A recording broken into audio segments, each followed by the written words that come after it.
Today I want to talk about the precept of not stealing.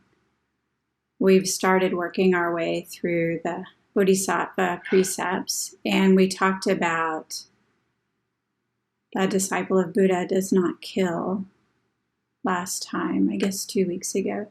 And so today I want to talk about not stealing.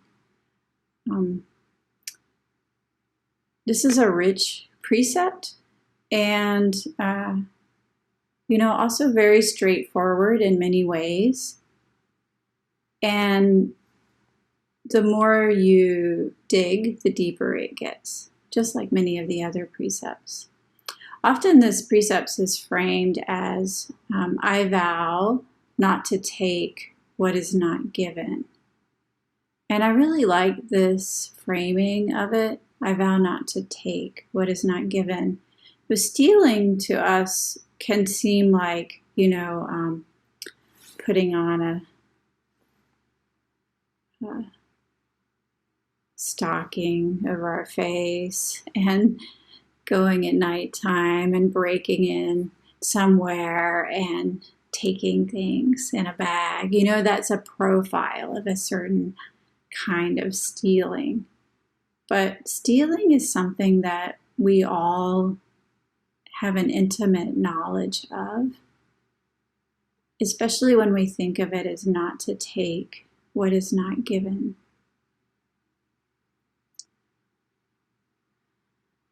This precept really has a lot to do with generosity.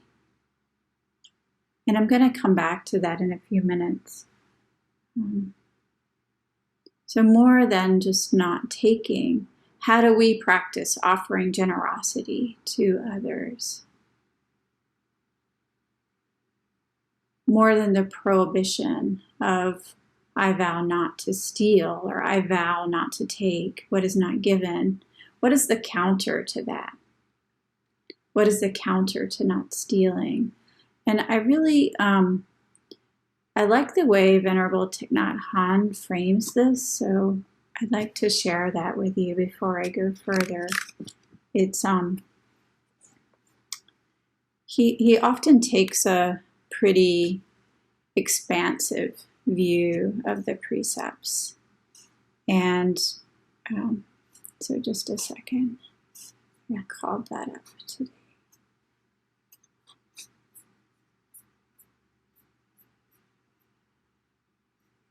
Okay, so hold on to your hat because there's a lot here. It's quite rich.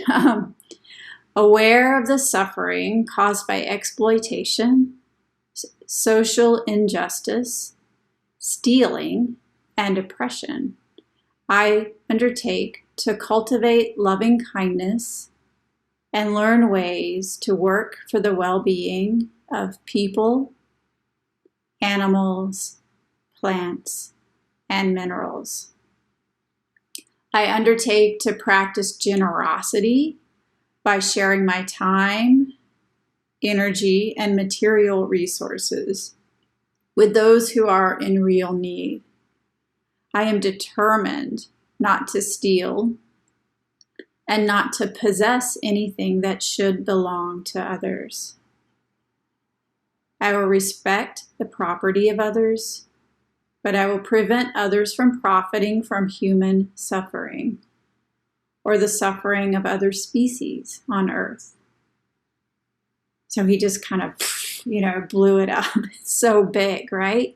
So that's so huge. I'm going to read it one more time so that we can take it in better.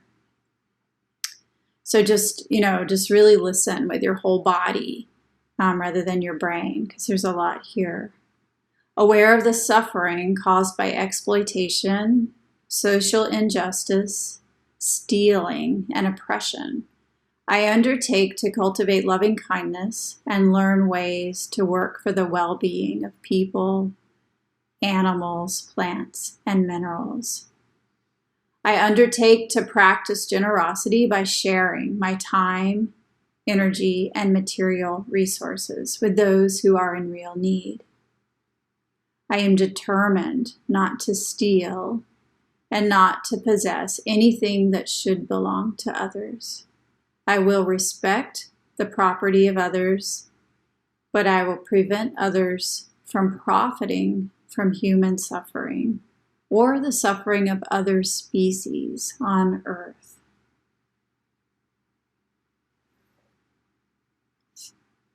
It's quite big, right? So we go from I vow not to steal, and I'm exaggerating a little bit, but maybe that image of the robber in the dark with the bag, and who's not us at all, to stopping injustice, caring for animals, even caring for minerals, rocks and plants, the air, the water. So how is that related to not stealing? And that's what I wanted to talk about today. And again, going back to I vow not to take what is not given. What is given? I remember as a child, maybe a teenager, seeing something on the news about forests in Alaska being cut down. And I don't remember the exact situation. I just remember the conversation with my father. And I was struggling with how to make meaning of this. So something in me felt it's not right to cut down a whole forest. And I, of course, I grew up in a forest, so I know who lives in the forest, the animals and the plants and the people. And so I asked my dad, I said, well, is it okay to cut down a forest for ourselves? And he said, yes. He said, and I asked why. And he said that God gave us this forest to use, and therefore we can have it. And somehow that didn't sit right with me, but, it took me many years to try to understand why. And this is a way that I encourage you to engage with the Buddhist precepts, to ask some questions, and the things that you don't quite understand or that don't quite sit right for you, keep engaging with them over time and see what happens. Through our practice, again, we have the stillness of our Zazen practice, which we're just really letting things settle. And through our life, the way that we engage with others, through the teachings that we receive, we can keep working with these things and helping them to grow and expand. And, I would say that's maybe where Venerable Thich Nhat Hanh is this really expansive version of the precepts. But it really starts with, I vow not to take what is not given. And to back up just a little bit further, even from that, I would say in Zen we practice not taking more than we need, or the practice of just enough. And we practice this in many different ways as monastics. It especially comes up when we receive our food. So we have monks' bowls. And at meal times, we really try to find that fine line of what is it that I need? How much do I need? How much rice do I need in this bowl? And there's not an easy answer. Sometimes you're really hungry, right? And somebody puts rice in your bowl and you give a little signal, when that's enough for me. You're holding the bowl and then you just raise your hand a little bit. And so sometimes you're hungry and you're like, oh, I need a whole lot of rice today. And so you just put all this rice in there and then you start eating and you kind of realize, oh, I think I took a little too much. But there's nothing you can do about it. You have to eat everything in there. And then other days you're like, I am an ascetic and I don't need so much. I took way too much yesterday. I'm going to take just a little grain of rice today. And, in 1 hour, your stomach is like, rah, rah, rah, rah, and you can't focus, you're distracted. And where's just enough? I mean, yeah, food is a good place to start.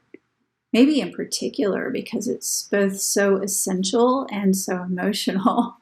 But how do we stretch out from there? How do we find the line? In the case of the forest, are the forests truly given? And do we need them? Certainly I didn't need them. I was in Florida and those forests were in Alaska. So for me personally, no, I didn't need them. But, where is need? What do we need them for?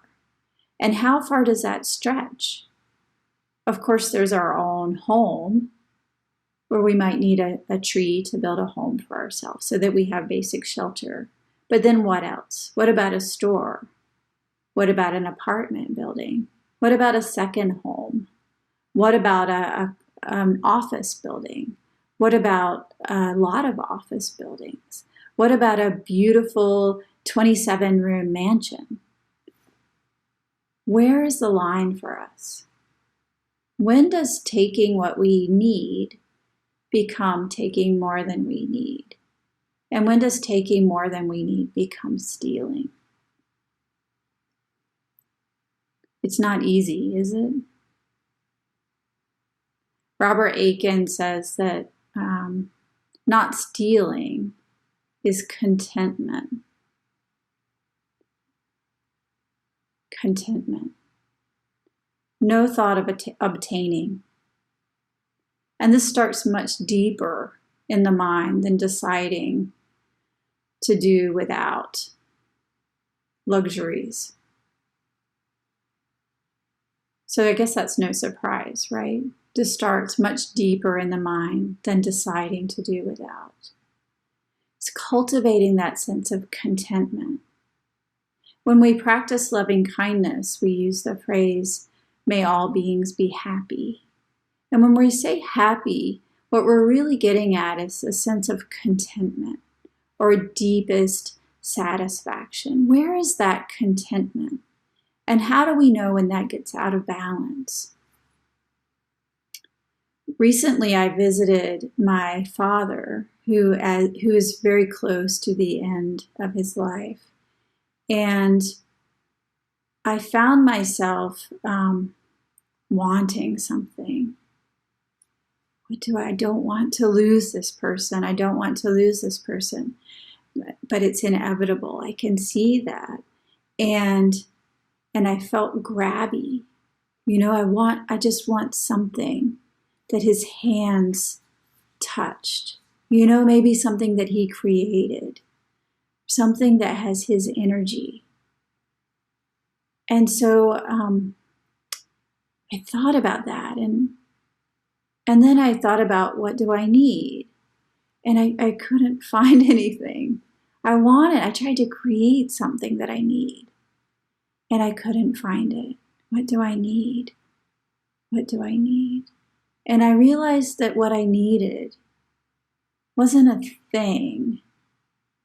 A thing, and my dad did woodworking later in his life, a thing that he created is nice. And I think it does, it's nice to hold something that somebody else created. We can feel a connection through the object, but it's not about the object. What I needed was a sense of connection and acceptance of what is. And during my time with him, I really felt that the generosity of giving and receiving, in this case, love and care. And after a couple of days, I started to feel a sense of deep contentment. I don't need a thing. I don't need anything physical. This contentment that no matter what, my love is here, whether or not it's reciprocated. And in this case, it was reciprocated. And I could feel a sense of joy and happiness at that. Or maybe even deeper, just a sense of, oh, this is enough. All of the things. Anyway, my parents moved out of their home some time back, and I live far away. Plus, I'm a monastic, so I don't really have a lot of things. So all of their things are gone. My siblings have those. And I remember when they moved out, really asking myself, do I want a thing? And I couldn't find one. What I want is that love and contentment. So this is how we wrestle with the precepts. When we're out of balance with the contentment, I've noticed that's often where the desire to steal comes in. I remember some years ago, I really cultivated this intention not to steal, not just big things, but not anything, or not to take what's not given. Even if there's a plate of cookies out at my mother's retirement community, it wasn't offered to me. So I would ask, is it okay if I have one? Oh, of course you can. So really cultivating that. But when we get out of balance, then that need for taking starts to come in. So a couple of ways I noticed for this. One of my family members, said something to me, or I guess did something to me, and I felt very hurt, really hurt. And there was nothing I could do about it. We tried talking, and I think that, of course that's something, but ultimately it's me who's hurt. And I got into my mother's car, and I saw a very simple thing, an iPhone charger, just the cord plugged into the car. And I knew that didn't belong to my mom because she doesn't have an iPhone. And I felt this compulsion in me to take it. Did I need it? No, I already have one. But I was like, well, I have one, but mine's old. And they would never notice if I switched. This is how our minds work. And it was like I had to, physically hold myself back from taking it. So did that come out of need? No, it came out of anger and hurt. And I think this might be a lot of the time that we take what is not given, where that comes from. Think about where you work or where you've lived in the past. If you're living with a roommate and that roommate says something sharp, do you notice any need to eat a few of their potato chips or more? Or where you're working, once where I was working, I had, they didn't pay me for something they owed me money for. It was my money, right? And they were just, nope, we're not going to pay you. So I felt this need to balance. Well, fine, I'm gonna take I'm gonna take a ream of paper. That's what I'm gonna do. Just like what, $3 or something. And so it took the vow, I vow not to steal, to counter that. The impulse is still there. And I would argue that the more we cultivate that, the more we build up the habit of not stealing, the easier it is not to do it. The impulse might still be there. But when we really get into the habit of not taking, then the impulse really starts to still. Because why? Again, what comes up is a sense of contentment and an acceptance of what is. If something's not fair, can I do something about it? If you can, do it. Can I not do something about it? If you can't do anything, don't do anything. Shantideva says, if I can do something about it, why get upset? And if I can't do something about it, why get upset? It's that upset that creates our need to break a precept, out of balance. And also, of course, our habits. When I was a little kid, really small, I loved grapes. And we didn't get grapes very often because they were from the supermarket. And, we had plenty of fruit because I grew up in Florida and we lived in a rural area. But grapes were a special treat. So when we would go to the supermarket, I always wanted to get a grape. And I knew I shouldn't do it. But I couldn't resist those little green orbs and like sneaking it into my mouth and the burst of pleasure from a grape. And then over time, that became a habit. So much that now, as an adult, where I clearly know that's not a nice thing to do, when I pass by the grapes, I always want a grape. Those grapes are so, I don't even really like grapes that much anymore, but that habit is still there. So how can we counter the habit? A way that we can counter the habit is already talked about through the practice of cultivating contentment, but also through the practice of generosity. Generosity is the counter to feeling a lack of. So the need to steal comes out of that. I don't have enough. Something's lacking. Something's not right here. I am not satisfied. And what is another word for that? Dukkha, suffering.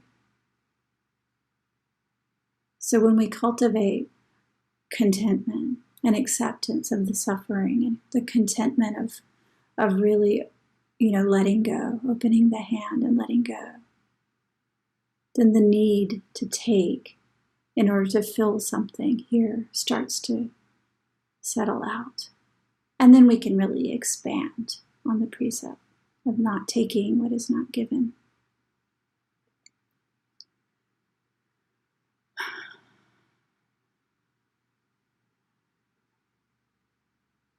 It doesn't have a sense of entitlement. It doesn't have a sense of harshness. Just a sense of, I vow not to take what is not given. No need to balance. And if we're practicing generosity, really, giving, then our lack starts to really ease up. In the Buddhist teachings, there are 3 forms of the practice of generosity. There's the generosity of material goods, the generosity of the Dharma, and the generosity of freedom from fear.